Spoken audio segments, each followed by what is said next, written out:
நாம் ஆராதிக்கிற, நாம் தொழுது கொள்கிற தேவன் எப்படிப்பட்டவர்? அவர் சாதாரணமானவர் அல்ல. அவர் வானத்தையும் பூமியையும் உண்டாக்கின தேவன். அப்படிப்பட்ட வல்லமையுள்ள தேவன் நம்மீது கண்ணோக்கமாக இருக்கிறார்.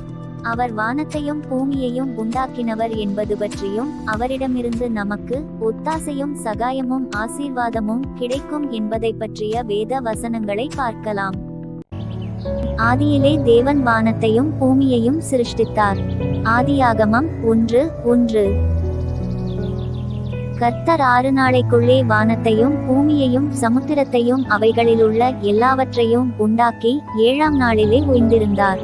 யாத்திராகமம் 20:11. 6 நாளைக்குள்ளே கர்த்தர் வானத்தையும் பூமியையும் உண்டாக்கி 7ஆம் நாளிலே ஓய்ந்திருந்து பூரித்தார். யாத்திராகமம் 31:17. தீருவின் ராஜாவாகிய ஈராம் சொன்னது: வானத்தையும் பூமியையும் உண்டாக்கின இஸ்ரவேலின் தேவனாகிய கர்த்தருக்கு ஸ்தோத்திரமுண்டாவதாக. 2 நாளாகமம் 2:12. வானத்தையும் பூமியையும் படைத்த கர்த்தராலே நீங்கள் ஆசீர்வதிக்கப்பட்டவர்கள். சங்கீதம் 115:15.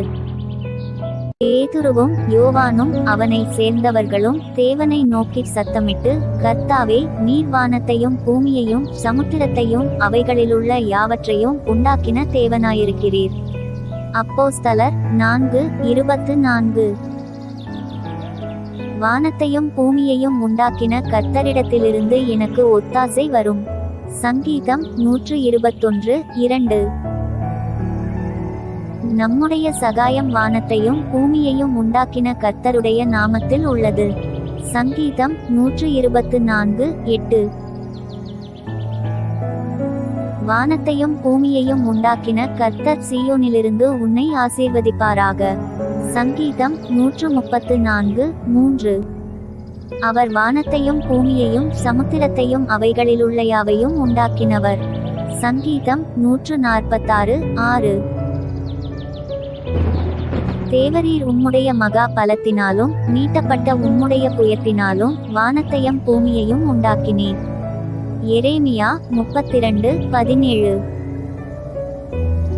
அவர் பூமியை தமது வல்லமையினால் உண்டாக்கி பூச்சக்கரத்தை தமது ஞானத்தினால் படைத்து வானத்தை தமது பேரறிவினால் விரித்தார். எரேமியா 51:15.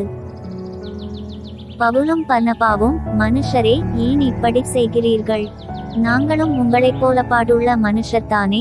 நீங்கள் இந்த வீணான தேவர்களை விட்டு வானத்தையும் பூமியையும் சமுத்திரத்தையும் அவைகளிலுள்ள யாவற்றையும் உண்டாக்கின ஜீவனுள்ள தேவனிடத்திற்கு திரும்ப வேண்டுமென்று உங்களுக்கு பிரசங்கிக்கிறோம். அப்போஸ்தலர் 14:15. பலமுள்ள வேறொரு தூதன் வானத்தையும் அதிலுள்ளவைகளையும் பூமியையும் அதிலுள்ளவைகளையும் சமுத்திரத்தையும் அதிலுள்ளவைகளையும் சிருஷ்டித்தவரும் சதாகாலங்களிலும் உயிரோடிருக்கிறவருமானவர் மேல் ஆணையிட்டு சொன்னான். வெளிப்படுத்துதல் 10:7.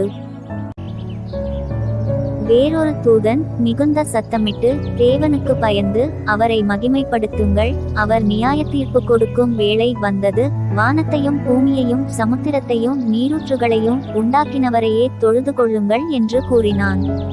வெளிப்படுத்துதல் 14:7.